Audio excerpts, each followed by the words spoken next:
Lo primero, muchísimas gracias por asistir en este día tan horrendo que tenemos en Madrid.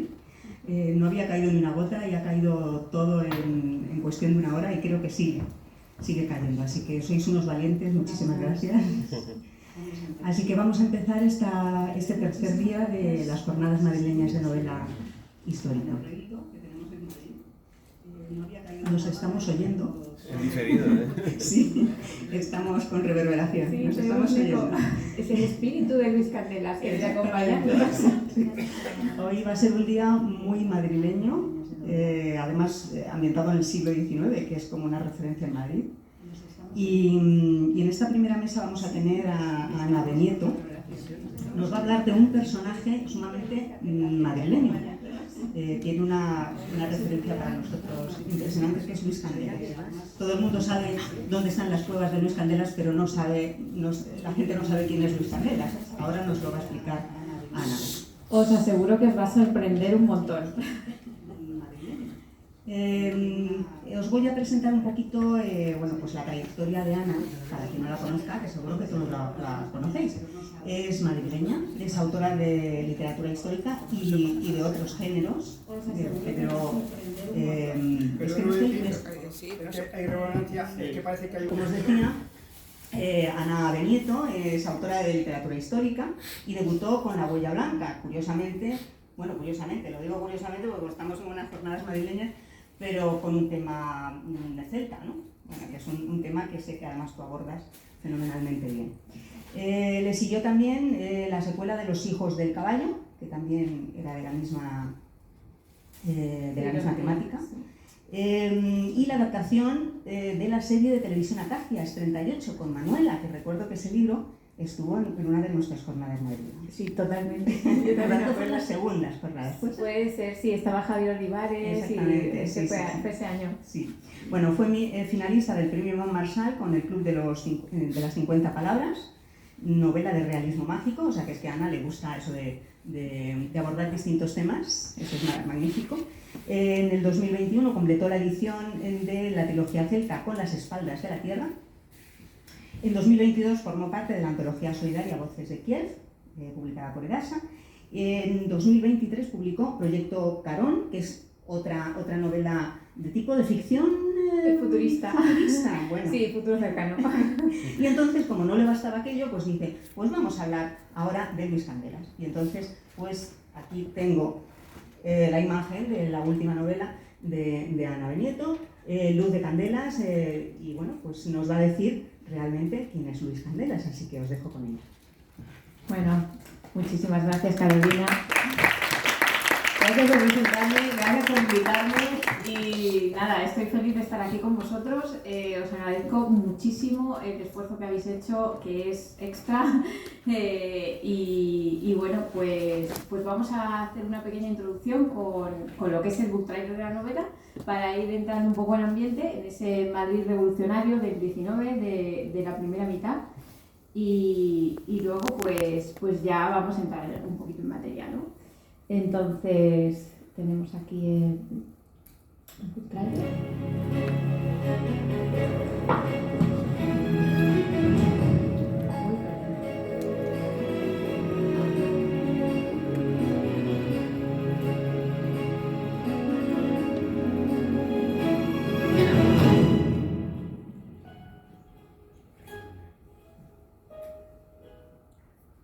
Bueno, pues como veis, la historia pues tiene a Candelas y tiene también a José Zorrilla. Es una historia de inspiración, por eso decía el tema de la inspiración. Y vamos a ver si logro poner ahí está, ya lo tenemos. Es una historia de inspiración, de libertad, porque vamos a hablar mucho de revolución y vamos a hablar de ese siglo XIX que yo llamo de un Madrid en llamas, donde están los liberales y los absolutistas luchando bajo el gobierno de Fernando VII tras la Guerra de la Independencia. Y bueno, pues es una historia también que contiene pues aventura, contiene robos espectaculares, contiene persecuciones y contiene mucho de espías, ¿no? Porque en este periodo del que vamos a hablar es un periodo como de Guerra Fría, como si dijéramos. Y aparte de la parte revolucionaria, de lo que es las armas y lo que es los enfrentamientos físicos, hay mucho de lo que es la guerra de la información.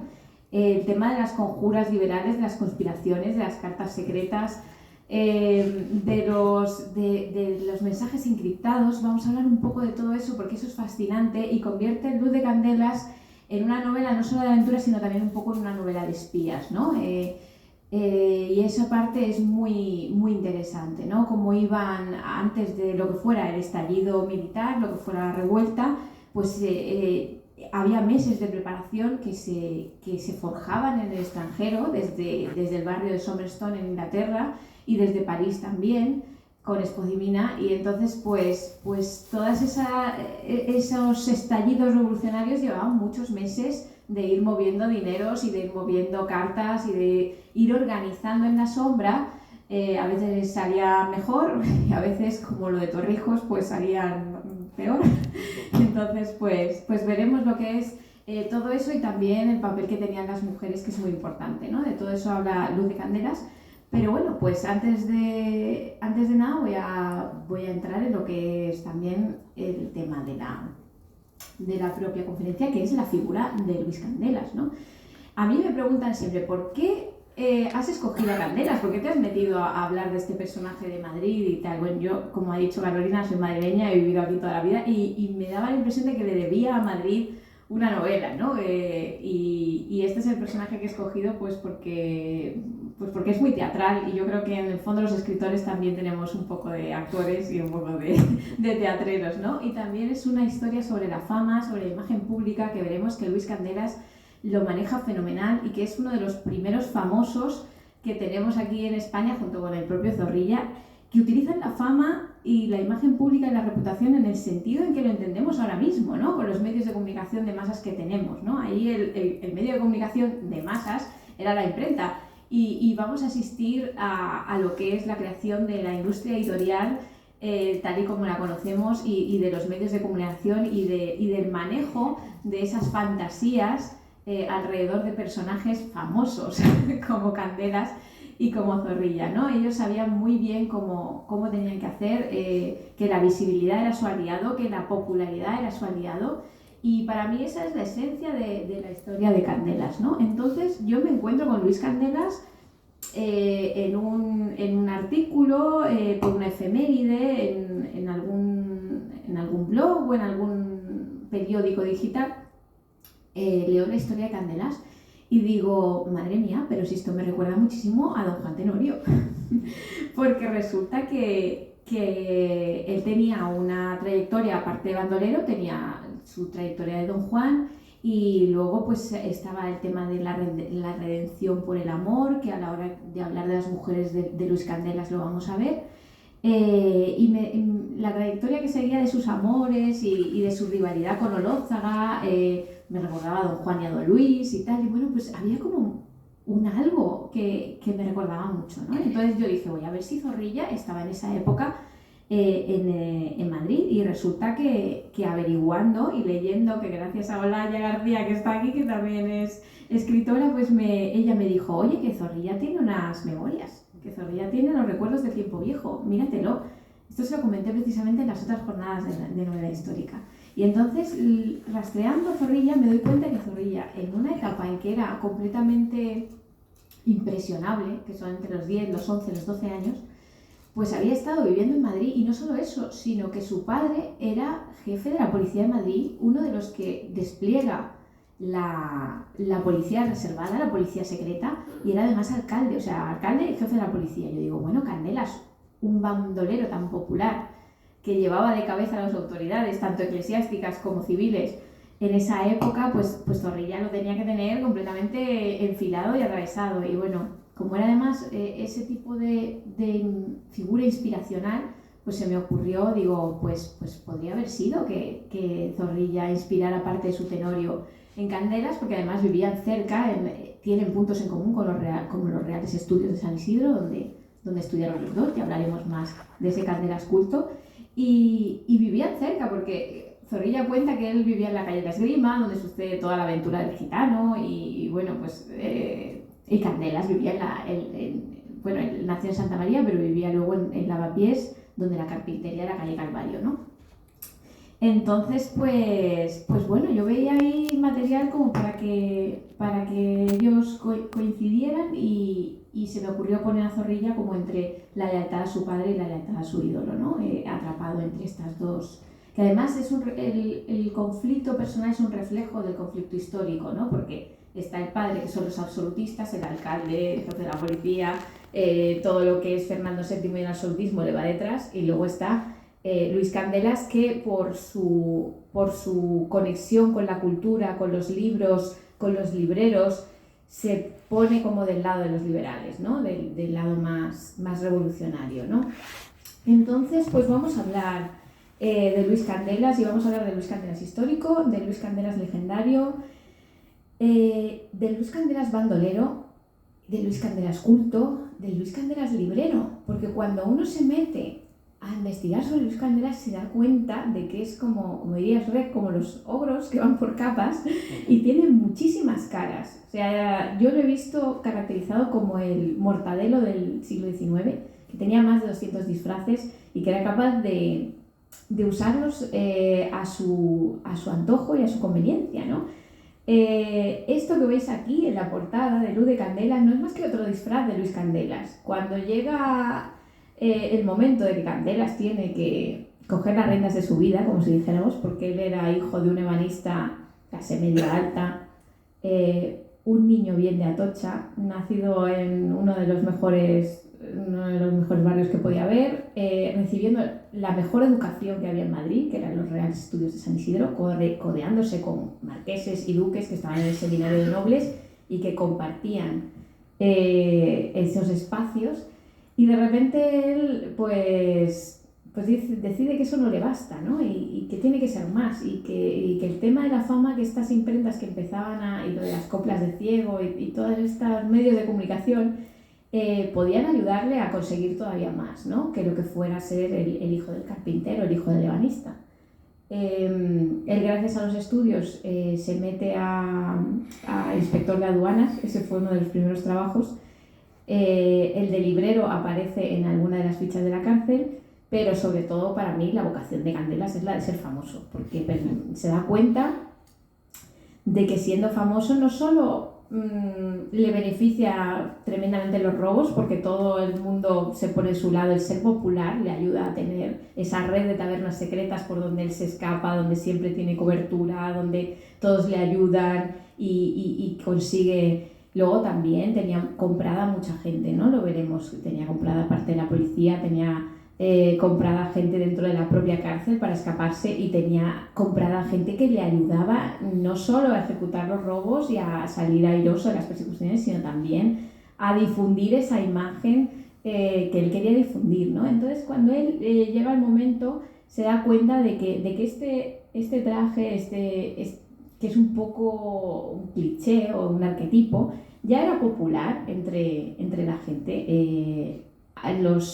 Digamos que los bandoleros ya habían trabajado esa imagen romántica, esa imagen que tenemos como de Curro Jiménez, de que son estos héroes del pueblo que desafían a los caciques, que van contra los ricos, que luego comparten con los pobres. Todo ese rollo Robin Hood, pues ya se lo habían currado los bandoleros en otros sitios, aunque es verdad que el bandolerismo tiene un aspecto muy siniestro también, que hacía inseguros los caminos tras la guerra de la independencia, y tiene un lado muy violento, ¿no? Los bandoleros se van haciendo cada vez más violentos. Cuando viene el ferrocarril es como la etapa más agresiva del bandolerismo, pero bueno, contaban con cierta simpatía del público, como si dijéramos. Entonces él dice, pues cuanto más cantoso mejor. Entonces tenemos esta imagen que tenemos de Luis Candelas, que es la que también alimenta pues las cuevas de Luis Candelas en la Plaza Mayor, que lo vemos con el trabuco, y todo el mundo piensa que es un Curro Jiménez a la madrileña. Cuando en realidad te pones a investigar sobre Luis Candelas, te encuentras con toda esa parte de extracción social, clase media alta, con toda la parte de la cultura, por el hecho del librero, que para mí es una vocación es una profesión muy vocacional. Te encuentras con lo de los Reales Estudios, te encuentras con que Luis Candelas tenía más de una identidad y que se parece un poco más a Arsenio Lupén que a Curro Jiménez. O sea, un dandy, elegante, siempre con su chistera, siempre con su capa, que tenía doble identidad, que vivía en Tudiscos, en un pedazo de piso, y entraba por una puerta como el hacendado del Perú, Luis Álvarez de Cobos, y salía por las noches vestido de Luis Candelas de esta guisa, ¿no? Con una capa que decía que llevaba los caracteres masónicos bordados por dentro, ¿no? Entonces esto te da mucho que pensar, ¿no? Es un personaje muy polifacético, muy encantador, con mucho carisma, ¿no? Muy capaz de enamorar a las damas, pero también de ser aspiracional para los hombres, ¿no? Y que representa mucho la libertad, el tema de saltarse las normas civiles, de darle esquinazo a la policía, de lograr escaparse de la cárcel, de cultivar esa fama de indestructible, ¿no? Que él mismo ayudaba a generar. Pero también la eclesiástica, ¿no? A Luis Candelas lo expulsaron de los Reales Estudios por darle 2 tortas a un sacerdote. O sea que es el tipo de persona, el tipo de hombre que no responde ni a normas divinas ni a normas humanas. Y claro, eso es un arquetipo que además en estos tiempos de ilustración y de revolución y de lucha por la libertad, pues es totalmente lo que venía a ser, pues eso, el objeto de deseo, la imagen de deseo, ¿no? Entonces, ¿cómo yo investigo a este hombre, a este Luis Candelas histórico? Como os decía, el tema del Tenorio yo lo veía muy entretejido, y yo tengo una explicación para eso, más allá de lo que es la teoría de la inspiración de Zorrilla, que es que a medida que la historia de Luis Candelas y la tradición de Luis Candelas va rodando alrededor del siglo XIX, finales del XIX y durante todo el siglo XX, se va fundiendo de alguna manera con la tradición de Don Juan. Porque él, como se declaraba Don Juan en su primera etapa, antes de empezar con los robos grandes y tal, pues está esa idea de que los escritores que querían hablar sobre Luis Candelas y no tenían tanto material histórico, lo que hacían era coger trocitos del Tenorio y los iban incrustando, se iba fundiendo la tradición con lo de los Don Juanes que conocemos, y el Don Juan más famoso que conocemos es Don Juan Tenorio. Pero si tú vas al Candelas histórico, pues te encuentras con otras cosas, ¿no? El Candelas histórico yo me lo he encontrado primero en los registros parroquiales de la iglesia de San Sebastián, porque allí tuve la suerte de que uno de los sacerdotes pues ha transcrito todos los registros y los ha pasado a un libro, y entonces ahí pues los personajes célebres, ¿no? Lo llama la iglesia de San Sebastián y los personajes célebres, y entonces ahí vienen varios informaciones sobre la familia de Candelas, donde nació Candelas, que Candelas no nació en Calvario, como piensa mucha gente. En Calvario estaba la carpintería de su padre, pero él nació en Santa María, que es un barrio que está muy bien. El ser hijo de ebanista, de un ebanista de Elche, de la parte de allí de Alicante. La madre era santanderina, tenía bastantes rentas, le dejó una tremendísima herencia, creo que eran 42.000 reales lo que le deja de herencia, o sea que no tenía problemas de dinero la familia de Candelas, y de ahí viene también su buena educación y su capacidad para estar en contribuciones. Lo del ramo de contribuciones y lo del librero viene en las propias fichas de la cárcel, donde viene también su descripción física. La parte, estuvo haciendo de espía. Una de las veces que lo pillaron, él se ofreció a testificar en contra de otro bandolero, y eso también está registrado, se tienen los documentos, Cándido Villagrois, y lo delata y se ofrece como espía y como delator para poder escaparse él, ¿no? Y luego la mayor parte de la información histórica de Luis Candelas la podemos sacar de la causa final, del juicio de Luis Candelas, del último que le hacen una vez que ya lo van a condenar, ¿no? No quiero hacer grandes spoilers, pero todos los que más o menos hayamos leído sobre Luis Candelas pues vamos a ver que Luis Candelas fue ejecutado después de un juicio que está muy bien registrado, de unas 150 páginas y que está en el Archivo Histórico Nacional. A mí me causó muchísima emoción el poder revisar esta causa personalmente. Cuando llegas ahí al archivo histórico te ponen unos guantes de látex, te dan un lapicito y una hoja pequeña, no te dejan pasar ni móvil, ni bolígrafo, ni nada, pero tienes a tu disposición en una sala de consulta, te traen una carpeta así de cartón y vas sacando los legajos, ¿no? todo el pergamino, todos los legajos que, no son pergaminos, pero bueno, es papel antiguo. Y lo más difícil fue un poco descifrar la caligrafía, ¿no? Porque un proceso judicial, bueno, Lola ya seguro que lo sabe porque también para su novela ha tenido que ver juicios y tal, y entonces pues es un juicio, es una cosa larga y participan muchas personas, ¿no? Y entonces pues cada uno tiene la letra de su padre y de su madre y entonces pues tienes que estar ahí un poco viendo la caligrafía, ¿no? Entonces esas son un poco las fuentes que nos dan a Luis Candelas histórico, ¿no? El que va más allá de la leyenda, que insisto, se ha podido ir mezclando con otras cosas y se ha podido ir contaminando, como es normal, de la fantasía de los autores que narraron a Luis Candelas después, ¿no? Vemos aquí en la portada que está Madrid de fondo, ¿no? Ese Madrid en llamas.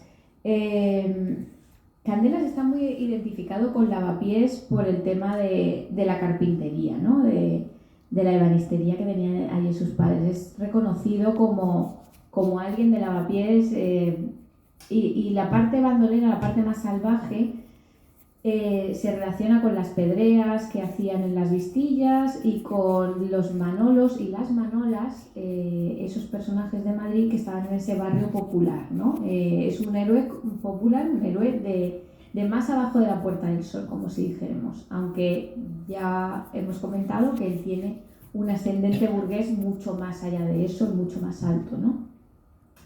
¿Qué pasa con Candelas y con Madrid, ¿no? Yo a la hora de hablar de la infancia de Luis Candelas, porque Luis Candelas nace en 1804, entonces a Luis Candelas le pilla el 2 de mayo de 1808, le pilla chiquitín, y es ese tipo de sucesos históricos yo creo que no te dejan inmune, no te dejan sin impactar, ¿no? Entonces para mí era importante narrar el 1808 y la infancia de Candelas y el impacto que eso pudo tener en un niño pequeño, y tenía que contar la revolución de 1808 desde una perspectiva que no se hubiera hecho antes, ¿no? No podía hacer lo mismo que había hecho Galdós, no podía hacer lo mismo que había hecho Pérez Reverte en un día de cólera, necesitaba una perspectiva distinta.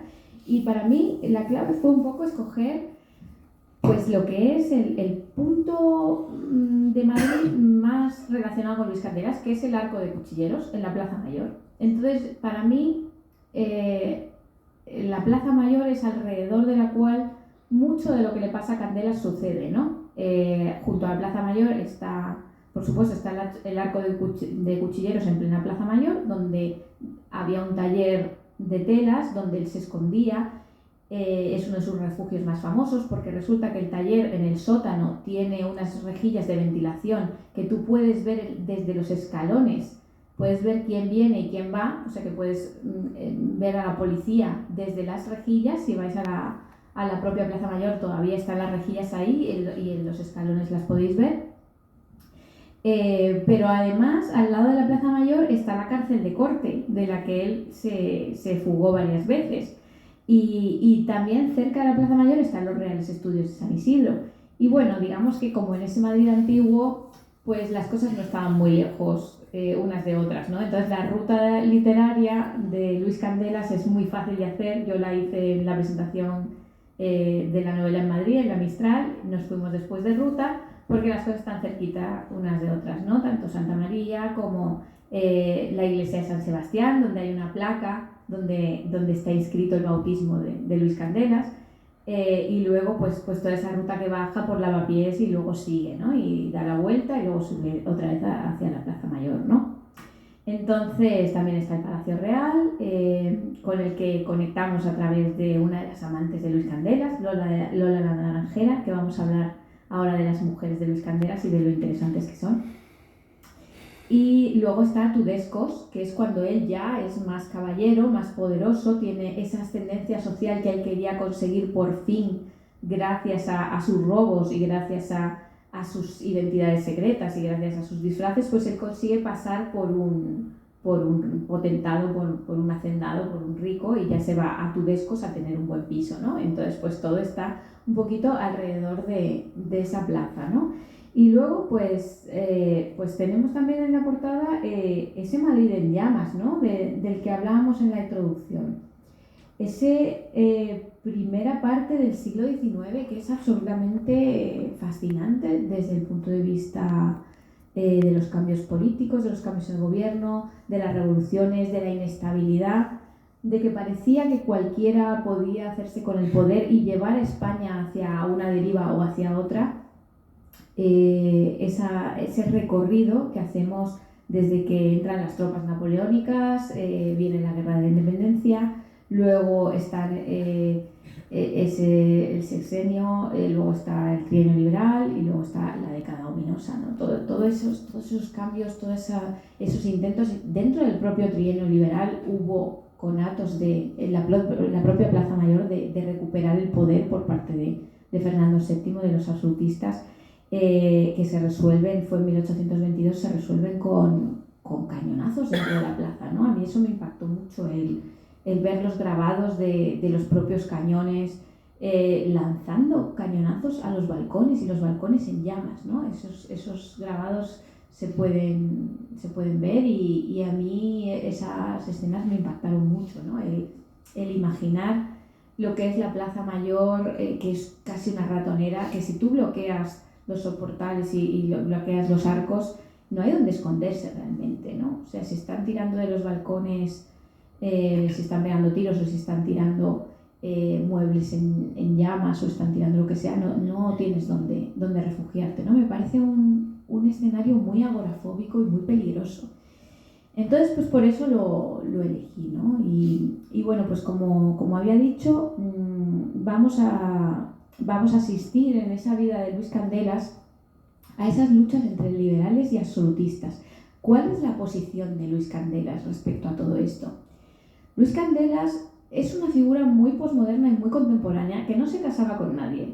Yo lo veo muy narcisista y muy individualista. Es una persona que sobre todo quiere ascender socialmente más allá de lo que el antiguo régimen te permitía soñar. O sea, es un soñador, es una persona que debía leer mucho y debía leer también novela y debía fantasear mucho.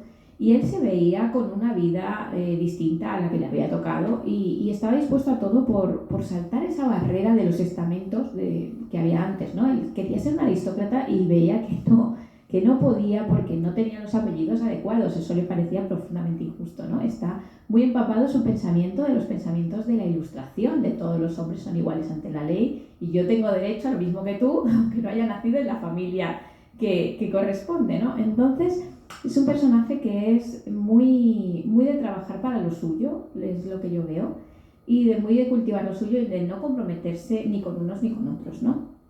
Esto al principio. Luego es verdad que por simpatía con las ideas ilustradas y por ese carácter de librero y por simpatía con la cultura y con los libros que venían de fuera, Candelas yo lo veo como que se va un poco cambiando de signo, ¿no? Luego lo relacionan también un poco con la masonería, ya una vez que conoce a Salustiano Lózaga en la cárcel y que es Salustiano Lózaga el que lo introduce supuestamente en la logia a cambio de esos favores para ayudarle a escaparse dentro de la propia cárcel. Esto no se sabe si es leyenda o no es leyenda. Es verdad que en la biografía de Olózaga, de Fernández de los Ríos, hay alusiones a Luis Candelas. Se dice que Luis Candelas intentó ayudarle con sus sierras y con sus limas que siempre llevaba con él, ¿no? O sea que algo de verdad sí hay en la leyenda, pero hasta qué punto él lo introduce en la logia o no, eso ya es otra cosa, ¿no? Sí que es verdad que tenemos el documento final que Luis Candelas escribe desde la cárcel y en que implora el indulto a María Cristina y le dice: yo he estado siempre de parte y siempre he luchado por la causa de vuestra hija. Con lo cual ahí él se está ya identificando como liberal y está, digamos, puede ser verdad, puede ser mentira, porque también, como es un personaje que lo mueve todo según su conveniencia, se lo podría haber inventado. Pero bueno, de alguna manera tenemos un indicio de que él pudo estar de parte de la causa liberal e implicarse, por lo menos al final de su vida, en traer la revolución y en traer las ideas liberales y en luchar por ese cambio de gobierno, ¿no? O sea que sí que tenemos ahí esa parte a considerar, ¿no? Como si dijéramos. El tema de su relación con los liberales, de los libreros, etcétera, ¿no? Las personas que han estudiado la figura de Luis Candelas lo consideran una especie de persona superdotada, o sea, le dan como el perfil de superdotado, ¿no? De altas capacidades, una persona que era capaz de organizarse muy bien, de proyectar muy bien, los robos estaban muy elaborados, las fugas estaban también proyectadas y los golpes que daban, ¿no? Que al principio eran en solitario y luego ya con la banda de Luis Candelas, ¿no? Tenía sus compinches. Hay varios nombres que salen, ¿no? En las bandas, El Peso, Paco el Sastre, una serie de bandoleros que están, ¿no? Como ahí orbitando, y luego están los socios, ¿no? El Balseiro y los socios que tenían, porque Balseiro, el cuñado de Balseiro tenía una taberna, ¿no? La taberna del Macaco, y en la taberna del Macaco le daban refugio y le daban capacidad para alargarse, ¿no? Otra de las tabernas importantes de esa red, pues estaba La Paloma, estaba el Jerónimo Morco, estaba el Traganiños. El Traganiños es muy famosa porque además decían que había en el propio Traganiños una escuela para aprender a robar. Dicen que tenían unos maniquíes y que le ponían a los maniquíes encima pues los collares, los bolsos, los anillos, y entonces pues uno ahí ensayaba con los maniquíes cómo aprender a robar, ¿no? Esto es muy Arsène Lupin, es muy de guante blanco, ¿no? La cosa es que a él lo identifican en las fichas como espadista y tomador del dos. Entonces el espadista es el que abre las cerraduras. Siendo su padre ebanista, es muy posible que él se conociera un poco el tema de las puertas y que colaborara con los cerrajeros, con los chisperos, en el tema de las cerraduras. O sea que a lo mejor de la familia ya le venía lo del tema de espadista, pero tenía unos juegos de ganzúas increíbles. Y de hecho hay algún juicio donde lo empapelan.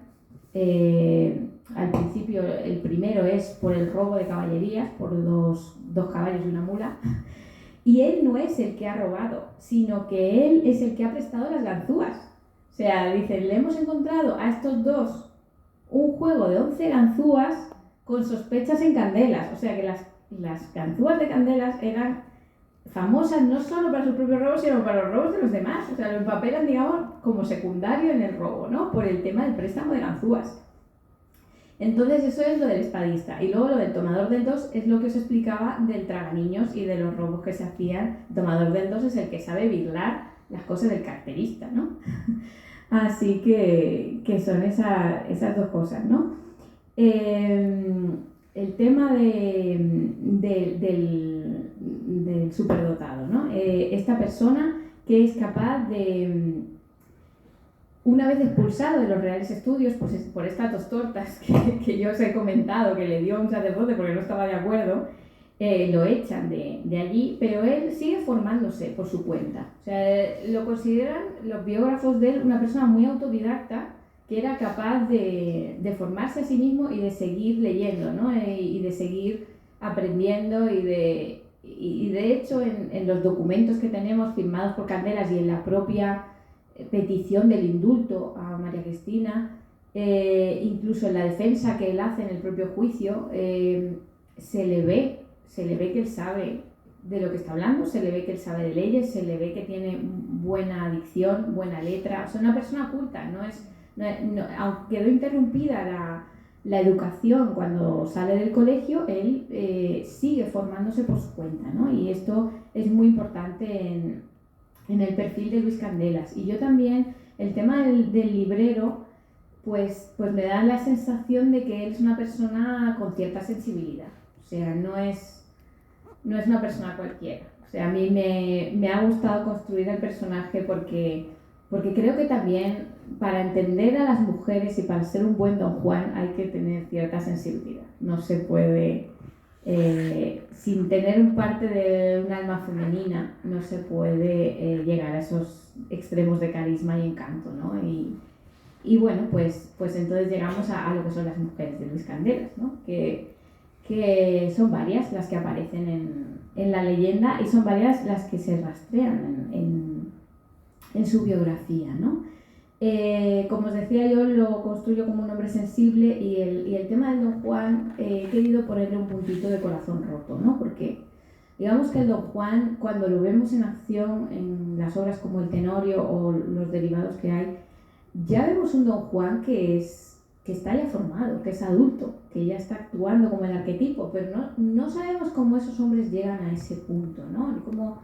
¿Por qué esa promiscuidad, esa venganza y esa contra todas las mujeres, esa capacidad, ¿no? Entonces, pues yo le he puesto ese puntito del corazón roto por el tema de Lola la Naranjera. Vamos a hablar primero de Lola, porque es la que más aparece en las leyendas. Lola aparece como una cortesana de lujo en la calle Ave María, y la calle Ave María, para que os hagáis una idea, esto es Calvario, esto es la calle del Olmo y esto es Ave María, y están prácticamente esquina con esquina. Entonces debían ser vecinos, absolutamente, o sea, debían encontrarse para cualquier cosa, para comprar fruta, para comprar el pan, debían estar ahí, ¿no? Yo la pongo como la vecina de Candelas, pero claro, en Ave María estaban las prostitutas de lujo y se dice que Lola la Naranjera era amante de Fernando VII. Entonces, una cortesana que estaba muy fuera de lo que eran sus capacidades económicas. O sea, nunca podría haber mantenido a una mujer así como amante el Candelas adolescente antes de ser famoso, antes de ser rico, ¿no? Entonces, digamos que ahí hay una frustración que yo la canalizo para construir el personaje, ¿no? Se dice que Lola llegó a ser amante de él, no se sabe en qué condiciones, ¿no? Luego está Manuela, que se dice que es una viuda que él conoció en la cárcel, una mujer de la calle, una manola como él, una bandida como él, como si dijéramos. Y esto es lo que se sabe de forma histórica, ¿no? Luego aparece en la leyenda con Manuela, que sí se conserva la partida de casamiento, la partida de la boda en la iglesia de San Cayetano, pues sí que es una figura histórica reconocible y rastreable, ¿no? Se dice que a Manuela la abandona en Zamora después de un año de matrimonio porque no podía más, ¿no? Digamos que ahí intentó remontar su vida como inspector de aduanas y llevar una vida más tranquila en matrimonio y no resultó. Entonces pues tuvo que hacer un regreso a Madrid por todo lo alto, pero bueno. Luego hay otra de las mujeres que aparece en la leyenda de Candelas, que es María Alicia, que supuestamente la comparte con Salustiano Olózaga, ¿no? Entonces, de forma como un poco más liberada, ¿no? Una mujer independiente que dicen que se vestía de hombre, que era muy viajera, y entonces pues ahí está ese personaje de María Alicia ya un poco más avanzado en la vida, el personaje de Candelas, porque si a mí algo me parece muy interesante de Candelas es que los amores de su vida son todos distintos y nos describen un poco las distintas etapas vitales y las distintas formas de amar que uno puede tener, ya sea hombre o mujer, ¿no? Está el amor imposible y pasional de Lola, está el amor matrimonial de Manuela, está ese amor más liberal, más de la crisis de los 40, digamos, de María Alicia, y luego está al final de la vida de Candelas, que hablaremos más de ella cuando hablemos del final de Candelas, ese amor redentor que un poco también está en Doña Inés, que es Clara María. Clara María parece como una chica como más joven, más retirada, más modesta, más tranquila, ese tipo de amor del hombre que dice, mira, yo ya no puedo más, voy a sentar la cabeza del todo porque ya es esta locura de la fama y de tanta exposición y de tanto apresarme y liberarme, pues ya no puedo más con ello. Entonces, pues Clara María aparece en La causa de Candelas como que él se iba a fugar con ella en la calle de la Montera, y luego iban a huir juntos y aparece como N.N. Con lo cual no sabemos ni siquiera si se llama Clara María o si este es un nombre que se pone en la leyenda pues por ponerle un nombre como más inocente, como más angelical a la chica, ¿no? Pero sí que es verdad que dicen que se fueron a Gijón juntos, que en Gijón la chica le da miedo el agua y se echa para atrás, y que Candelas, por amor a la chica, decide no dejarla atrás y arriesgarse a que lo cojan y a que lo maten. Entonces, pues ahí viene como la rendición del Don Juan por amor, y a Candelas lo prenden en Valladolid y se lo traen para Madrid, ¿no? Entonces, pues un poco ahí vemos esa trayectoria de lo que son estas mujeres. Yo es verdad que en el libro les he dado un poquito más de juego, sobre todo a Lola como espía liberal, ¿no? Porque yo me encontré primero porque lo necesitaba para la trama, no se conoce mucho de las mujeres de Candelas a nivel histórico y había que fabular un poco más, ¿no? Y entonces a mí me hacían falta espías y las puse de espía, ¿no? Entonces resulta que cayó en mis manos un libro muy interesante, Amazonas de la Libertad, que te cuenta un poco las redes de espionaje liberal llevadas por mujeres.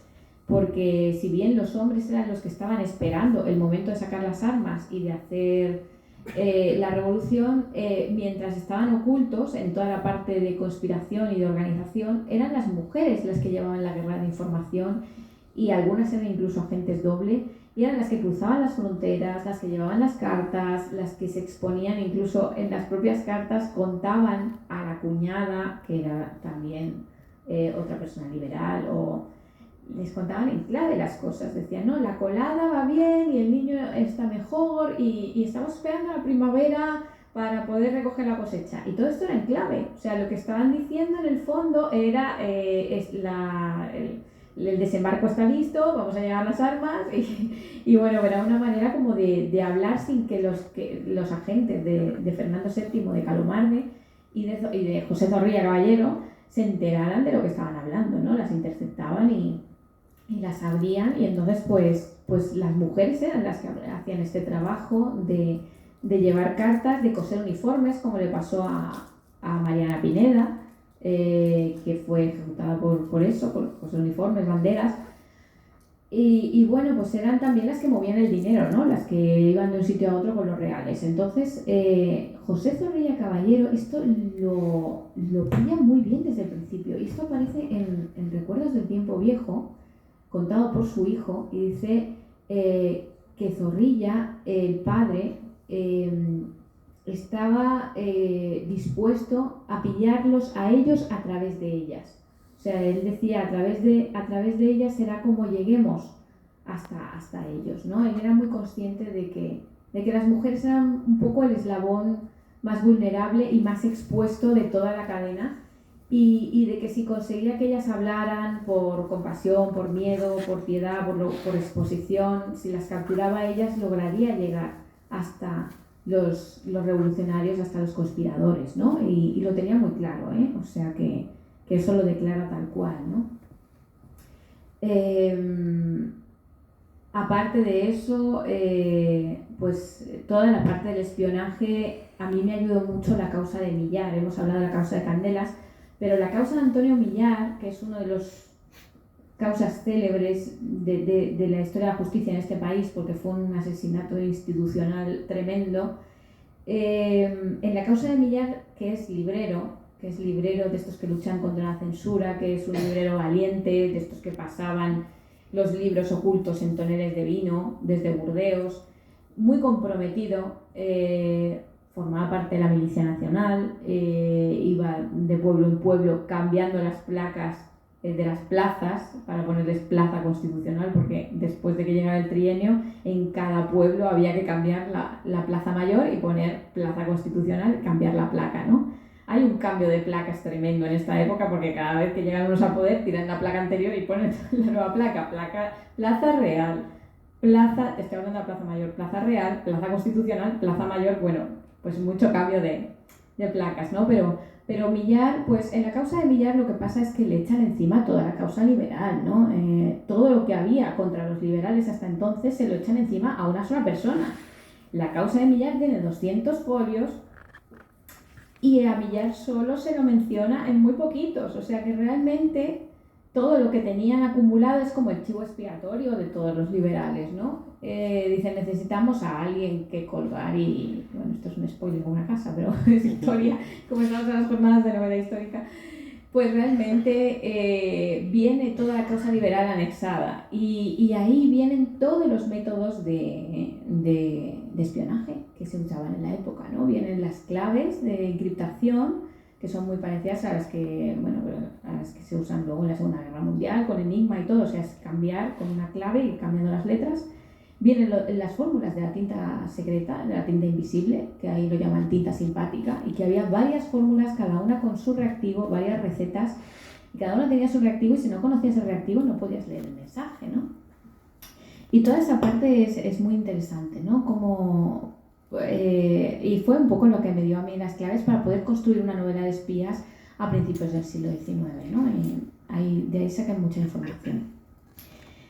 ¿Qué pasa? Pues que a todo héroe le llega su San Martín o su final. Y entonces, ¿qué pasa? Que vienen en la causa de Candelas, pues vemos un poco lo que es el final de Candelas, qué es lo que le pasa, ¿no? Qué es lo que le pasó. Fue muy ambicioso porque se quería ya marchar, quería acumular y largarse de Madrid y se estaba volviendo todo muy peligroso también por las bandas que competían con el tema de los robos y tal. Y entonces tiene la ambición de hacer 2 últimos robos. Uno de ellos viene y mete la pata porque en los caminos viene y asalta una diligencia con tan mala suerte que es la diligencia de un embajador. Y el embajador tiene documentos secretos de su majestad y entonces ahí es la primera metedura de pata. Y luego viene y le roba a la modista de la reina, Vicenta Mormín. Con este último ya empieza a ser algo personal y la reina ya le pone como la cruz, le dice, bueno, pues a mi modista no la tocas. Entonces fue un robo muy ambicioso, se llevaron de todo, se llevaron sábanas, manteles, ropa, vajilla, las joyas, por supuesto. Te describe todo el robo en la propia causa, te dice cómo a ella pidió que se le dieran agua y se le dio, pidió un cojín para la cabeza y se le dio. Hay un momento en que le tapan la boca y sin querer le dan en la nariz y sangra por la nariz. Bueno, está todo como descrito, todo lo que fue el robo. El robo, mientras no tuviera fracturas, lo que llaman fracturas y malos tratamientos, no ascendía de categoría, ¿no? Fracturas era romper con varas los baúles, los armarios, y los malos tratamientos hacer daño a la gente. Y entonces Candelas es muy consciente de que él no puede llegar a ser violento. O sea, si algo de lo que él se gana gloria, incluso en el patíbulo, en el momento de la muerte, en el momento en que le van a dar el garrote vil, y es lo que también esgrime ante María Cristina, es nunca mis manos tuvieron sangre y nunca utilicé ni navajas, ni pistolas, ni nada, nunca hubo sangre de mis semejantes. Y esto está también en su discurso final ante Dios, ¿no? O sea, digamos que él pasa de ser un apóstata y un hereje, digamos que al final de su vida, ante la muerte, se le ve un puntito ahí en que ya intenta como reconciliarse con Dios, ¿no? A las puertas de la ejecución. Entonces, pues aquí, digamos que es ya el final, es cuando también es el final de nuestra conferencia, porque queremos ver si hay alguna pregunta. Y en este momento, pues él se define así, ¿no? Como una persona que es ejecutado, pero que se va en paz consigo mismo porque dice que él nunca le había hecho daño a nadie, ¿no? Que bueno, lo de los robos, pues lo convierte un poco en un Robin Hood, porque es verdad que él escogía objetivos con mucha pasta, con mucho dinero, y que luego pagaba a mucha gente del pueblo para seguir manteniendo el chiringuito que él tenía en marcha, ¿no? Entonces, de alguna manera era como un método de redistribución de la riqueza, y él pasa pues ser por una figura inspiracional para los hombres, todos querían ser como Luis Candelas, y en las coplas y en la imaginación popular de las lavanderas, de las coplas de ciego, todo esto pasa a ser como un mito erótico de esas mujeres que pasaban mucho tiempo encerradas en casa y que necesitaban fantasear con alguien, ¿no? Porque si lo que vemos es pues estas mujeres que si eran solteras, porque eran solteras, si eran casadas, porque eran casadas, si tenían hijos, porque tenían hijos, pero pasaban mucho tiempo encerradas en sus casas igualmente, ¿no? Y entonces, pues, digamos que aquí tenemos a Luis Candelas como esa fantasía de toda la noche en vela y a ver si me roba Luis Candelas, ¿no? Así que nada, muchas gracias.